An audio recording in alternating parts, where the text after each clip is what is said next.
Hey everybody, welcome back. So in this video, we're going to talk about a follower who emailed me and asked me, how do you pick the first airframe you're going to design from like scratch, like draw it in CAD? So let's get this started. So if you're new to my channel, welcome. I've been obsessed with trying to make my YouTube channel grow. And if you don't know me, I've been doing RC aircraft since the late 70s. My obsession is giant scale, which I call now ginormous scale, which means it's more than 150-inch wingspan. But the intent of my YouTube channel is to share my experiences, things I have actually done, so that maybe you can have some of the success that I've had. I get really kind of wonky or stressed out with YouTube when there's so many people that do videos about things they've never done, but they're telling you to try it. And I only try to, like 99.9% of the time, show you things that I have done myself and if I've had a success or a failure with it. Okay, so before we get into this, I want to do a shout out to my sponsor, RTLfasteners.com.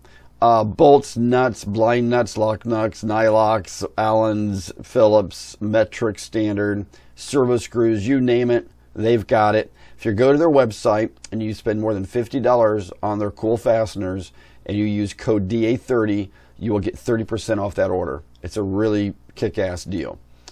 So let's talk about, how do you decide? So basically, a 19-year-old young man reached out to me and said, Dag, I feel really comfortable with CAD. I'm doing really good in Fusion 360, and I bought CompuFoil, which is a program I use to design my wings and vertical stab and horizontal stabs. And he says, how do you choose, as in me, Dag, the airframe that you're going to design from scratch?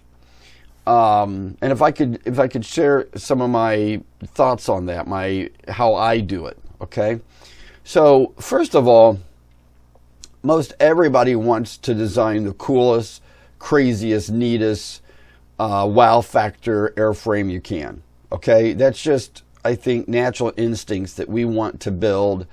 You know, like a A7 or a XB70 Valkyrie or an SR-71. You know, we always want to pick one of those crazy airplanes that have a lot of parts and systems. And well, the SR-71 doesn't have that many moving parts, but you understand my intent. What I'm trying to say is, we tend to want to pick challenges bigger than we're capable of doing for our first project.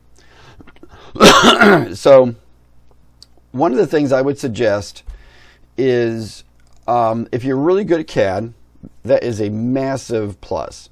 If you're good at CompuFoil, another massive plus. Good at Fusion 360, I use it as a way to kind of pull my parts together to see if they'll fit, and I'll show you that here in this video. But I taught myself CAD so I could design the airframes I do. I don't do it for a living. I didn't need CAD for a living. And I learned CAD in a wonky way where some people already who are professionally trained CAD, like you went to school for CAD, you know a bunch of different ways of using CAD than I do. But you just can't, how do I say this? You need to find really good documentation of the airframe you want to design.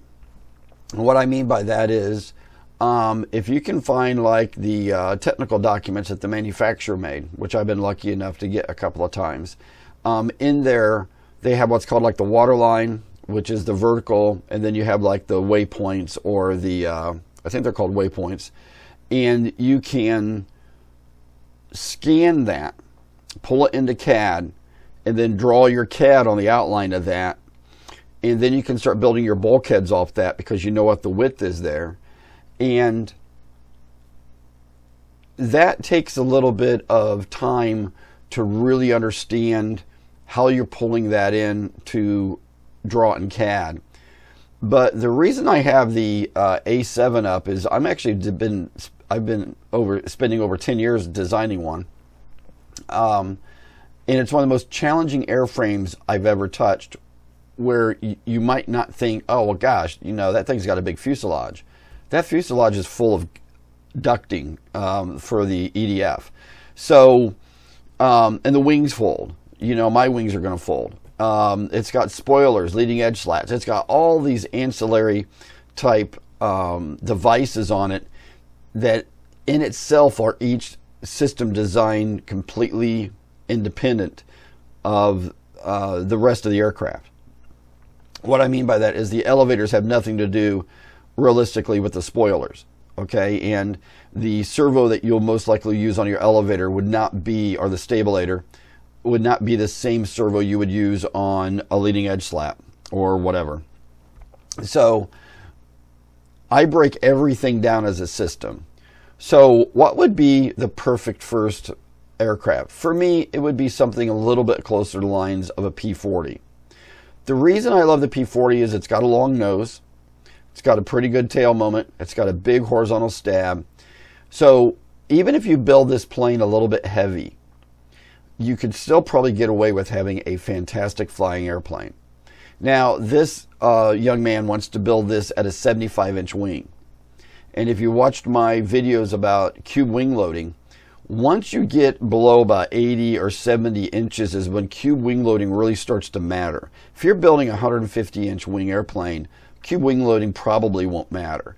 But as we build smaller airplanes, you have to get that weight down. If you don't get the weight down, you will inherently have a lead sled or a flying pig. But when you look at the P-40, what I want to do is subliminally put in your mind, let's say you want to be a designer, you're watching this video to be a designer of airframes. And you look at the P-40 and go, okay, I get it. It's got a longer nose. It's got a good tail moment. It's got a big old wing. It's a great airplane, dag. But then we look at a 190. And everybody goes, well, why wouldn't this be a good airframe? Well, it doesn't have a very long nose. Real airplanes or full-scale airplanes, I mean, these are all real airplanes, but full-scale airplanes, they lengthen the nose depending on how much that motor weighs. If it's got a 1-row or a 2-row radial in the front of it, that's a lot of weight. That nose is going to be shorter. If it's got a V12 in it, most likely it's going to be a longer nose. That motor's going to be, that nose is going to get that weight out there, because when they design an airframe, or when I design an airframe, I'm designing everything around the center of gravity. Because if it's tail heavy, you're going to have to add a lot of weight. If it's nose heavy, you're going to have to add a little bit of weight to the tail. But when you're tail heavy, because the nose is shorter, you have to add a lot more weight to the nose. So weight is everything. And if you've followed me for any time and seen my 188-inch MSL2, it weighs 61 pounds. It's got a cube wing loading between a trainer and kind of a park flyer. It's just incredibly light. It flies great. So what would be another airplane you would look at? You know, when I think about the 109, it's got a nice long nose, but it had a V12 in it. It's got a long tail. And what I'm going to talk about now is when I first look at an airframe to take on, I start off like this. I look at the plane in plan view. And I would say, okay, I got a big wing, I got a big tail, I've got a long nose. Okay, another airplane, Corsair, F4U.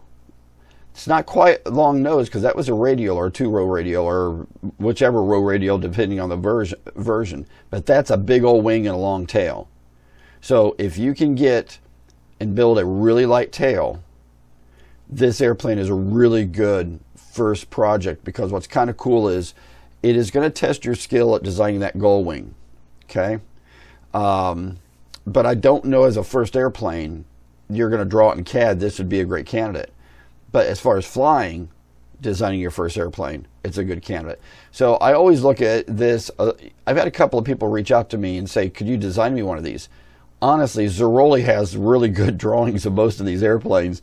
So unless you're wanting to design your own at a certain scale, and that's another thing, is you could buy Zeroli drawings and get them printed and scale them down to whatever wingspan you want, and they're pretty much going to work.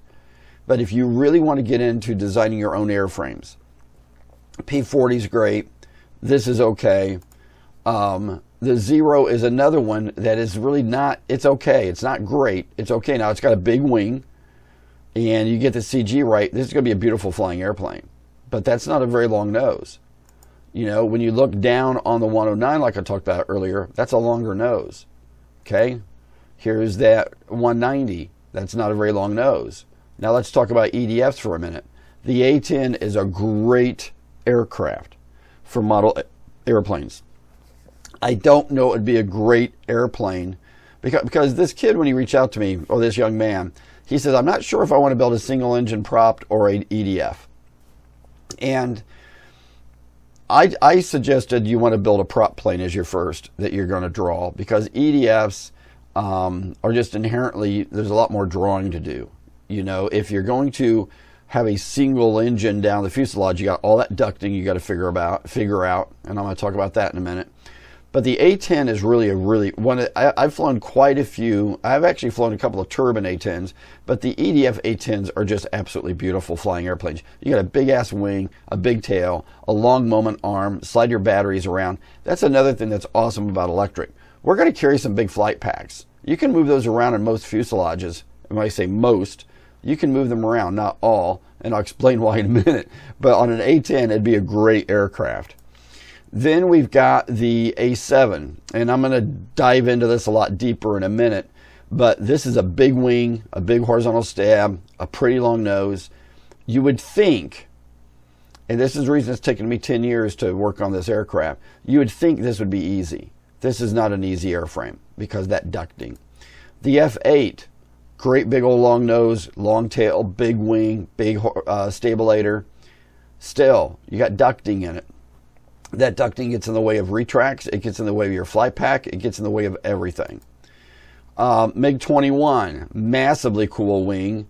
This is a great flying airplane. Okay, I've seen a couple of EDFs of this, great flying airplane. The 105, another great flying EDF. But if you're going to design it yourself and you have to figure out the ducting and where the battery and everything is going to go, this is easier. The reason it's easier is those air intakes are halfway back on the fuselage. So you can put your battery in the nose and there's no ducting. There's nothing to worry about. You know, actually, when you think about, you know, the MiG-21 has ducting going down the entire middle of it.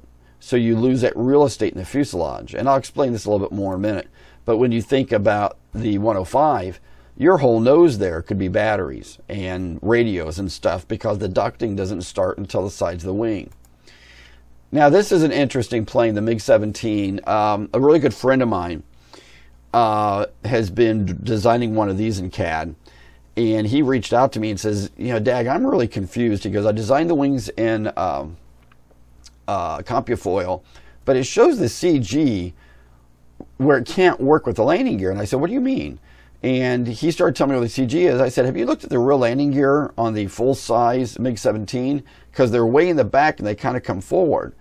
He goes, yeah, they do. And I said, well, that way back point is getting behind the CG, and the wheels are right after the CG. I said, I think if you look into this, you're going to realize the CG on that wing is right.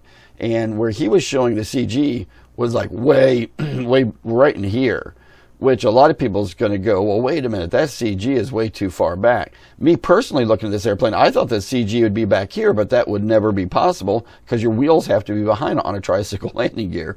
So this is just a really interesting airplane to understand how that wing is really loaded. I think this is inherently probably a nose-heavy airplane, but they don't care because of how fast it goes and the way it flies. But now I want to break down a little bit about the A-7 project I'm working on. Right now, this is the scale I want my A-7 to be, which is stupid big. And I'm going to show you some things that created an awful lot of friction when I was showing the videos. I had a lot of haters. I mean, seriously, people come out of the woodwork and says, you're a douchebag if you think this is going to work. That's what one person said that got really mad when I said, just relax, take some, I think I told him this, take some, I can't remember, it was a Adderall or whatever. You know, I said, you know, just sit down and shut up and eat your Adderall and shut up. But the thing is that this aircraft is an obsession to me, and it's going to fly one day. Actually, if I start building it, it will fly one day. If I never start building it, it might not fly. But the moment I actually, it's almost like a boat. When you lay the keel, it's going to go in the water. The moment I start to build an airplane, it will fly one day. So the crazy idea I had was to get the ducting exactly as so if you have an EDF, and I'm just going to make this up, it has 1 unit of opening, your ducting needs to be like 10% bigger than that, or 5% bigger. And I've actually done testing, okay? Everybody looks at this and says, well, those 2 EDFs, and later on 4 EDFs, those openings have to be a lot bigger than your ducting is. And on the A7, the ducting's wide, okay? It's just not round. So I ended up designing the ducting, the intake, of being 7% bigger than the sum of the 4 EDFs. And I'll show you in the middle. I 3D printed all this and tested it, and I got pretty shitty results, but I learned a lot, okay? I learned an awful lot about, I just learned a lot. So here is a picture of the aircraft with the 4 duct system, but that red thing in the bottom is the battery. And you got to say, how are you going to get that in and out every time you fly an airplane this size? Am I going to have some kind of ramp I drive it up on? The battery, the purple on the top, is the receiver and receiver batteries and all that junk. And that little green thing in the back is the air canister to run the retracts if they're not electric. There's not a lot of room in this plane for jack screws, because you know I love jack screws. But and I want to scale cockpit. I don't want to blow up the pilot or anything. So there's not a lot of real estate in these airplanes, okay? And it seems like a lot of times when we look at an aircraft, we don't understand the full-scale aircraft had places that the mechanics couldn't even get their hands in there. There's so much crap stuffed in there. So there's not a lot of real estate or cubic volume in a lot of these airframes. A couple of things about drawing your own designs. You can find online, or normally just if you search long enough, you can find the technical order, the TO drawings, which lay out all the sizes of all the parts of the wing. This is the sizes of the real A7 wing, okay? You can get some really nice ISO drawings of the A7 and how the landing gear doors and the gears work and all of that. You know, my first stab at the retracts, now this was the 2 duct system I was originally looking at. I looked at a 1 duct system, a 2 duct system, and a 4 duct system. But this is the landing gear, and this is it retracted, but that's with a 1 duct system. So the retract barely fits up in underneath the air ducting on this airplane.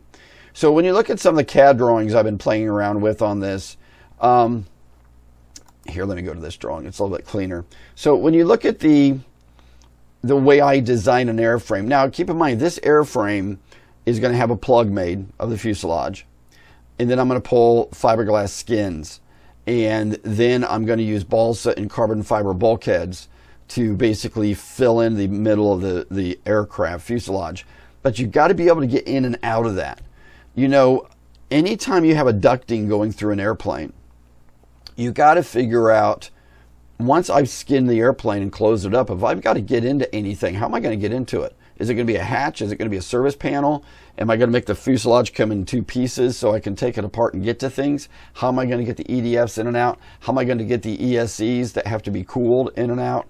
There's so many things with an EDF that makes it just an absolute pain in the ass to be the first plane you're going to draw in CAD. Okay? And I don't want to sound arrogant, but I've been doing this a long freaking time, and this airplane has still been the biggest pain in the ass for me. But it will fly. But it will probably fly after my big B-47 I'm designing, which I'm not going to show any of that because that will just, it's like heroin. It will completely just ruin my life to start talking about that airplane right now. So here's the ducting system that I was testing. I 3D printed all of this. And actually, I got pretty good results compared to all the haters. But the interesting thing about what I learned about was, I don't want to put cheater holes in it because everybody's like, oh, you want to put cheater holes. Not with the fuselage I'm designing and not with the gear and all the bulkheads. Cheater holes would be a real pain in the ass on this airplane. But the data I got on this, now there is a big load sensor on this. My friend I always mention, Burger de la Pena, helped me design a test stand for this with big LED letters, and we had the load sensors and everything, so I was able to measure down to basically a gram what the thrust was. One thing I did learn about this that really blew my mind, and I mean, this was really shocking to me. Now, this is looking in the front of the air. See, you can see how wide that air intake on the A7 is. So this is a massive air intake. But I want to show you this little. So I tested each of my little. Gosh, I can't remember what size EDFs they are. They were. Made by Don's RC. They were little Wickeds, I think. 46 millimeter or something like. I can't remember what millimeter these things were. But if you notice on test stands, when they test jet engines, they got that big bell on the front of it. Looks like a tuba bell. That made a massive difference in testing. And I thought it would, but some people are like, it's not going to make a difference. I gained 30% more thrust out of the back end by sticking that bell on the front of it than having just that straight jagged edge intake. So, but if you followed me for the last 20 years, you know I love to test. And that's another thing is this testing is not cheap. To 3D print and do motors and all of this, there's a boatload of money I put into this just to test before I even build the airframe. I've got to make sure the power system is going to work before I even start building the airframe. So now let's go back to talking about CAD for a little bit. So when I designed my Mozzie, and this is a 160-inch Mozzie, I designed it just to be a kick-ass airplane. But it's going to have two Hacker A80s, I think, is what I'd planned on, which I don't even know if they make now. This plane is going to be about 60 pounds. But I designed it 100% in AutoCAD first. Then I took all the parts into Fusion 360 and extruded them to the right thickness. So if you think about AutoCAD as being 2D, so you got a wireframe, you take it into Fusion 360, and let's say that balsa wood is going to be a 32nd thick, or 3/32 thick, or 1/8 inch, or whatever. You extruded that thickness, and then you drag it around, and I actually assemble this airplane. Now, it will take me up to, and it's only like spending an hour each, like three nights a week, spending an hour in CAD. That'll probably take me 6 months to 8 months to draw this airframe.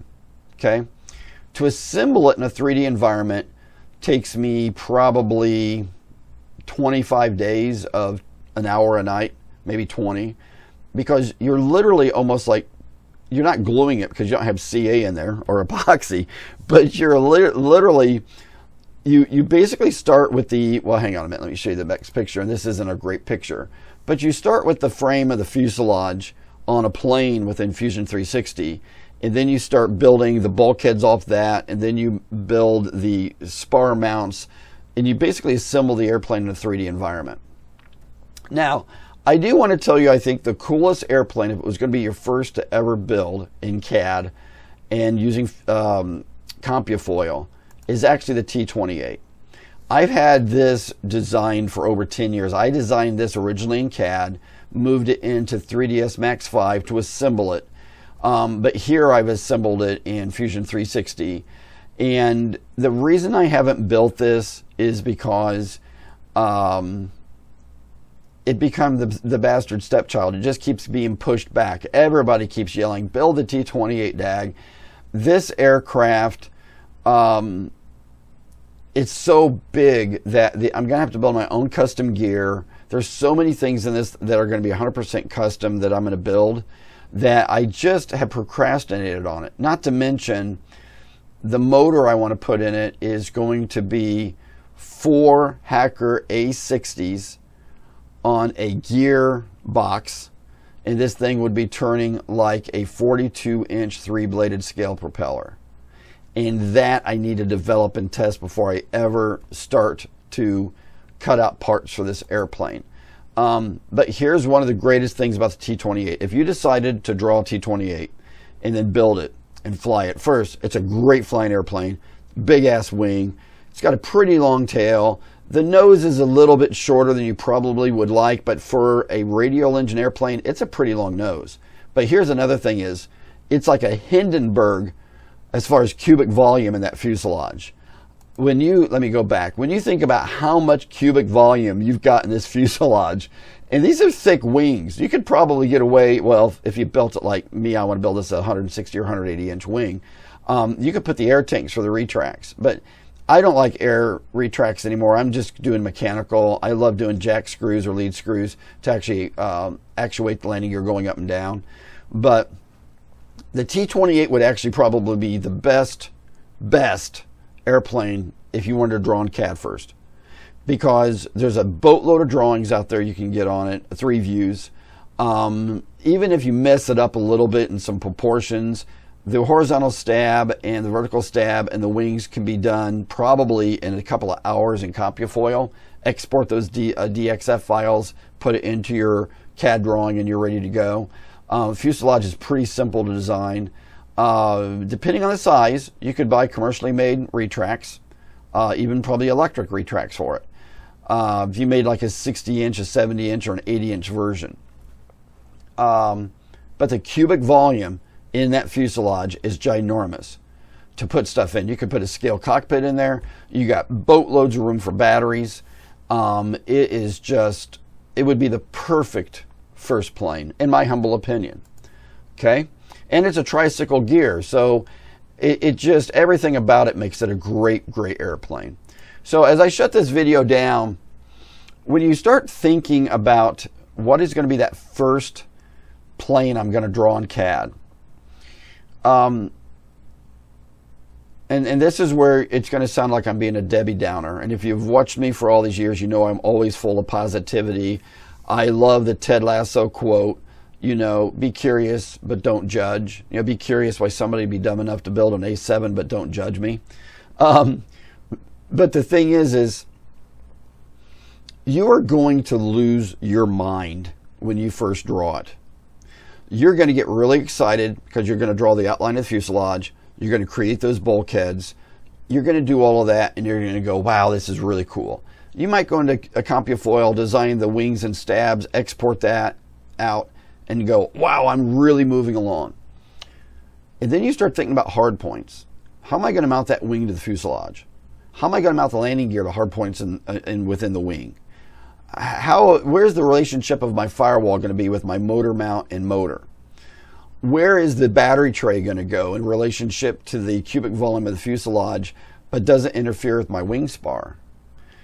There are so many things you're going to lose your mind over, but you just got to keep pushing it through. And, you know, one of the things is again, if you followed me, sometimes, you know, I'll put a plane back in the storage for a year or two and then go back to it. It's because I do this to have fun.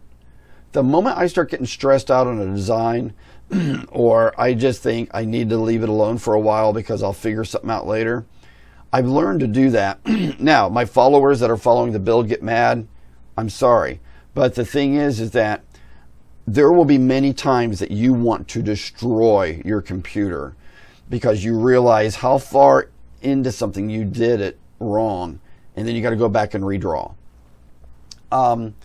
If you're a full-scale pilot and you fly, let's say, like a Cherokee, okay, 160 horsepower Cherokee, and you fly out west, anywhere near Denver, that airplane with 2 people and, let's say, at the tabs with fuel, which is how much fuel's in the fuel tank, will only get about 10 or 12,000 feet high. If you're flying into the mountains, and let's say there's this big, like, canyon thing, if you fly into that and don't have enough time to turn around and come out without stalling it, because when you're at 10 or 12,000 feet, I mean, the air's so thin that you can get a stall horn at, you know, 90 or 100 knots pretty easy. And when you go into these canyons, I call it flying into a closet or flying into a corner. And that's where you go someplace and you can't get out of it. Luckily, when you're doing CAD, you can always redraw it. You can even if you've got to completely start from scratch on something, you can always redraw it. But once you build that airframe and it's done and it's ready to fly, if you've got a bunch of screw-ups in there, you could be flying right into a corner. That airplane, A, is a horrible flyer. B, doesn't have the longevity to last. That's another thing is, when it comes to motor mounts and landing gear, hard points, I want this airplane to fly 10 or 12 years without falling apart. So you need to think about the materials you're using. And I already did a video on using materials in the airplanes I build. But it just, I guess the thing is that I want to inspire everybody who wants to open a CAD program and draw an airframe to do it, especially if you're 19. Because I didn't start it until I was well into my late 30s. And if I would have started at 19, who knows what I could be designing right now. You know, as a kid, I think I wanted to be in aeronautical engineering, but my grades were so bad. And I didn't find out until the end of my sophomore year that I had severe dyslexia. So that's one reason I had such crappy grades, but back then nobody cared. They just said the kid was learning disabled or something, which I don't think they ever called me that, but I was, because I was dyslexic. But long story short is I never went to college. You know, going to Purdue wasn't a dream come true with the grades I had. But I never gave up. Once I learned to draw CAD, I never gave up trying to perfect my designs. Now, some people look at my designs and say, well, yeah, that's kind of a garbage design compared to a Zeroli. They're totally right. I don't design my drawings for people to build airplanes from. I design my drawings for me to build airplanes from. Now, people have asked for my drawings, I give it to them, but I warn them, these are not Zerolis. These aren't even Don Smith drawings. I think Zeroli's the best up there. Don Smith, they're kind of wonky. They're still good if you know how to move some stuff around. But my drawings compared to those, they're not that type of drawing. They're drawings I designed for me to build from. Okay, so that's it, everybody. I mean, I hope you enjoy this stuff. I'm just trying to, I always wanted to inspire people to have success. And when you can draw in CAD, and I don't care what kind of airplane you build, you know, this guy reached out to me, wanted to be a warbird, and he either wanted an EDF or he wanted it to be a single engine propelled airplane. And because there's all kinds of Cubs and Stinsons and, oh my God, there's just so many things he could have built that might be easier than a warbird. Well, I should say easier than a plane that has retracts. The moment you put retracts in an airplane that you're designing yourself, that's an escalation of time and learning. Okay, so rock on, everybody. Thanks for watching this video. Please like and subscribe. I've said this several times. I'm trying to get my Patreon and my YouTube and some sponsorships to basically pay for my hobby so I don't have to use my daughter's college fund, which I can't, you know. But please like and subscribe. Please share my videos. Another thing is I always end with a little bitty mini editorial. Embrace kids 6 years old and older in flying model aviation. Please. We got to get them away from the shooter video games, the murdering video games, the role-playing where they murder all these people and get points for it. Aviation gets them into science, physics. They meet really cool people. They actually meet the dickheads and the Karens too, and they learn how to deal with that. But the thing is that a couple of my pretty good friends are really out there spouting a bunch of BS about drones and FPV and all of this stuff. I'm old enough to remember when everybody hated helicopters. I'm old enough to remember when everybody hated gliders, okay? And people are always going to find something to hate. So I'm hoping the next thing is next year that people come out with RC Hindenburgs that are like 30 feet long, so everybody can hate those and quit hating the FPV and the drones, which young kids love right now. And we want them in our hobby. We really do. So if you see a 6-year-old that's on a video game murdering people, give them a balsa wood glider and take them out back and let them fly a balsa wood glider, or get them the rubber powered airplane, but get them away from the shooter games. And I know people are laughing and saying, come on, Dag, there's no 6-year-olds playing those kind of games. They're on the iPhone too. You see a little 6-year-old playing with it and you look and figure out what he's doing. Could be murdering people. So look, thanks for watching the video, everybody. I'll shut it down now. I'll quit babbling. Rock on. Have an awesome day, and I hope this helps you. And one last thing. You can do anything. You honestly can do anything. Okay? If you take the time, and you take the patience, and you talk to people, go to YouTube. You know, I wouldn't try to do brain surgery from YouTube, but there's some pretty good stuff out there. I learned how to draw in Fusion 360 completely from a guy named Lars Christensen on YouTube. Just inspire to keep trying. Just inspire to be great. See you next time, everybody. Rock on. Take care. Bye.